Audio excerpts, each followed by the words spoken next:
నమస్తే, welcome to oil news network.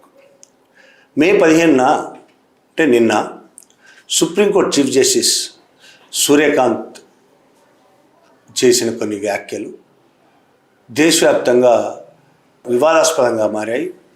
వ్యతిరేకత వస్తుంది, కొంతమంది ఆయనను సపోర్ట్ చేసేవాళ్ళు కూడా ఉన్నారు. ఒక అడ్వకేటు తనకు సీనియర్ అడ్వకేట్ డిజిగ్నేషన్ ఇవ్వాలి అనే విషయం మీద కోర్టులో కేసు నడుస్తుంది. ఆ కేసు సందర్భంగా ఆ అడ్వకేటు సోషల్ మీడియా పోస్టులు వాటన్నిటిని చూసి ప్రస్తావిస్తూ సిజేఐ జస్టిస్ సూర్యకాంత్ చేసిన వ్యాఖ్యలు చాలా దారుణమైన వ్యాఖ్యలు. ఒక రకంగా దీన్ని దాదాపు చాలామంది ఖండిస్తూ వస్తున్నారు. మేధావులు, లాయర్లు, జర్నలిస్టులు. కొంతమంది నిరుద్యోగులు బొద్దింకలు అని ఆయన మాట్లాడాడు. బొద్దింకలుగా మారిపోయారు ఆయన మాట్లాడాడు.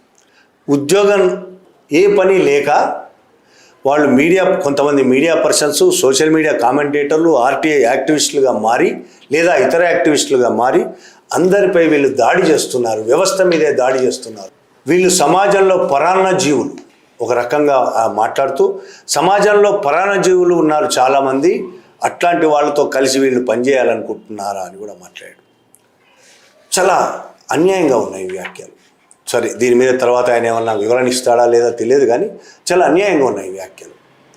నిరుద్యోగులని బొద్దింకలు అనడం, పరాన్నజీవులుగా మాట్లాడటం, అందరి మీద దాడి చేస్తారు. వీళ్ళకి వేరే పని ఏం లేదు, అందరి మీద దాడి చేయడం పని అని మాట్లాడడం. నిజంగా జస్టిస్ కృష్ణయ్యర్ లాంటి వాళ్ళు ఈరోజు ఉండుంటే దీనికి ఖచ్చితంగా సరైన జవాబు చెప్పేవాళ్ళు. అట్లాంటి వాళ్ళు ఉన్నారు ఇప్పటికి, కానీ ఎవరు ఇప్పటివరకు నోరు తెరపడం లేదు. నిజంగానే భారతదేశంలో యువత, నిరుద్యోగులుగా ఉన్న యువత, వాళ్ళు కావాలని నిరుద్యోగులుగా ఉన్నారా? వాళ్ళకు ఉద్యోగం లేకుండా ఉండడం వాళ్ళకు చాలా ఇష్టమా? వాళ్ళకు ఉద్యోగం కల్పించకపోవడం, ఉద్యోగం లేకుండా చేయడం ఈ వ్యవస్థ కారణం కదా? వ్యవస్థ నడుపుతున్న ప్రభుత్వాలు, పాలకులు కారణం కదా? వాళ్ళకు ఉద్యోగాలు కల్పించాల్సిన బాధ్యత ఎవరిది? ప్రభుత్వ ఉద్యోగాలు పోనీయండి, ప్రైవేట్ ఉద్యోగాలైనా కనీసం రావాలంటే ఎవరు బాధ్యత వహించాలి? ప్రభుత్వం బాధ్యత వహించదా? అసలైన సమస్య ప్రభుత్వం దగ్గర పెట్టుకొని, పాలకుల దగ్గర పెట్టుకొని వీళ్ళని బొద్దింకలను మాట్లాడడం ఎంత దారుణమైంది. ప్రశాంత్ భూషణ్ సీనియర్ న్యాయవాది, చాలా కొన్ని ఉద్యమాల్లో కూడా ఆయన పనిచేశాడు, సామాజిక ఉద్యమాల్లో.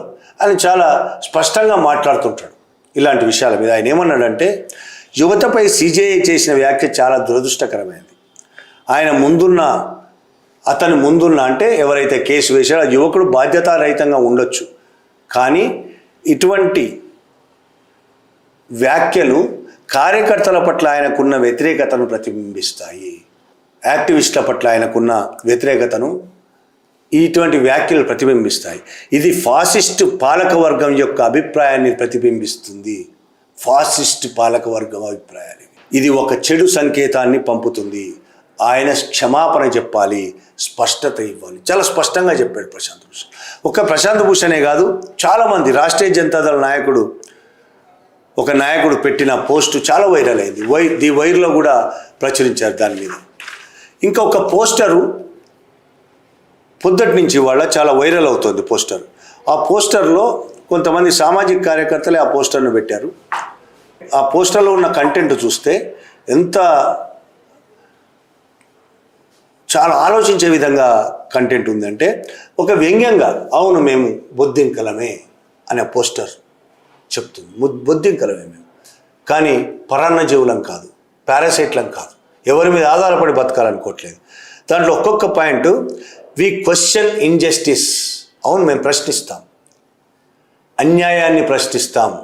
ప్రతి వాళ్ళ మీద ప్రశ్నలతో దాడులు చేస్తారని అంటున్నారు కదా, మేము ప్రశ్నిస్తాం, నిజమే, అన్యాయాన్ని ప్రశ్నిస్తాం.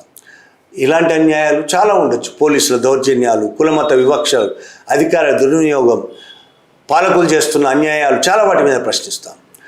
ఇంకేమున్నదంటే అందులో, we speak for the voiceless. గొంతు లేని ప్రజల కోసం, అణగారిన గొంతు లేని ప్రజల కోసం మేము మాట్లాడతాం. గళం లేని వారి తరపున మేము మాట్లాడతాం. పేదలు, అణగారిన వర్గాలు, బాధితులు ఎవరుంటే వాళ్ళ పక్షాన మేము మాట్లాడతాం. వి ఎక్స్పోజ్ కరప్షన్. మేము అవినీతిని బయట పెడతాం. స్కామ్లు, లంచాలు, అధికార దుర్వినియోగం, వీటన్నిటిని బయట పెడతాం. We use the RTI, our right RTI. Yes, RTI కార్యకర్తల మీద కూడా చీఫ్ జస్టిస్ మాట్లాడాడు సమాచార హక్కు చట్టం మీద. అవును, మా హక్కు అది, సమాచార చట్టం మా హక్కు, దాన్ని మేము ఉపయోగిస్తాం. ప్రభుత్వం చేస్తున్న అవినీతి అక్రమాలు, అధికారులు చేస్తున్న అక్రమాలు అవినీతిని బయట పెట్టాలంటే ఆ సమాచార హక్కు మాకు ఆయుధం. దానివల్ల మేము తెలుసుకుంటాం. We stand up, we organise, we don't stay silent. చాలా స్పష్టంగా చెప్తున్నారు వాళ్ళు. మేము ఎదురు నిలుస్తాం, ఒక్కటవుతాం, నిశ్శబ్దంగా ఉండబోము. మేము నిరుద్యోగులమైనంత మాత్రాన ఏం మాట్లాడకుండా కూర్చోవాలి, ఏ తప్పులను ఎత్తి చూపకుండా ఉండాలి, అన్యాయాలను అక్రమాలను ఎదిరించకుండా ఉండాలంటే మేము అలా ఉండలేము స్పష్టంగా చెప్తున్నారు. Democracy needs decent, accountability is not an attack. ప్రజాస్వామ్యానికి విభేద స్వరం అవసరం. జవాబుదారీతనం కోరడం అనేది దాడి కాదు అనే ఒక పోస్టరు, మీరు కూడా చూడండి. ఆ పోస్టర్ చాలా వైరల్ అవుతున్నది దేశవ్యాప్తంగా సోషల్ మీడియాలో. ఆ పోస్టర్ ఇప్పుడు ఒక పోస్టరే కాదు, అనేక మంది జర్నలిస్టులు, సామాజిక కార్యకర్తలు, న్యాయవాదులు, కొంతమంది మాజీ జడ్జిలు, రాజకీయ నాయకులు అంటే మేజర్ రాజకీయ నాయకులు, ముఖ్యమైన రాజకీయ నాయకులు ఎవరు దీని మీద ఇప్పటివరకు స్పందించలేదు. రాహుల్ గాంధీ, ప్రియాంక గాంధీ, లేదంటే ఇతర పార్టీ ఆపు కేజ్రీవాల్ కావచ్చు. ఇక్కడ మన తెలుగు రాష్ట్రాల్లో వీళ్ళైతే ఎట్లా స్పందించరు, అసలు వాళ్ళకు ఇట్లాంటిదో జరిగినట్టు కూడా తెలియకపోవచ్చు. మొత్తం దేశవ్యాప్తంగా దీని మీద చాలా వ్యతిరేకత వస్తున్నది, అసమ్మతి వస్తున్నది.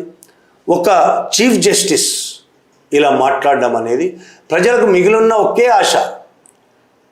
ఈ దేశ పాలకులు ప్రజలకు ఉద్యోగాలు లేకుండా చేస్తున్నారు, నిరుద్యోగంతో అలమటించిపోతున్నారు, ప్రజలు ఆకలితో అలమటించిపోతున్నారు, ఉద్యోగాలు లేవు, అవినీతి పెరిగిపోయింది, అక్రమాలు పెరిగిపోయాయి, దౌర్జన్యాలు పెరిగిపోయాయి, మతం పేరుతో విభజిస్తున్నారు, అనేక దుర్మార్గాలు జరుగుతున్నాయి ప్రజల మీద.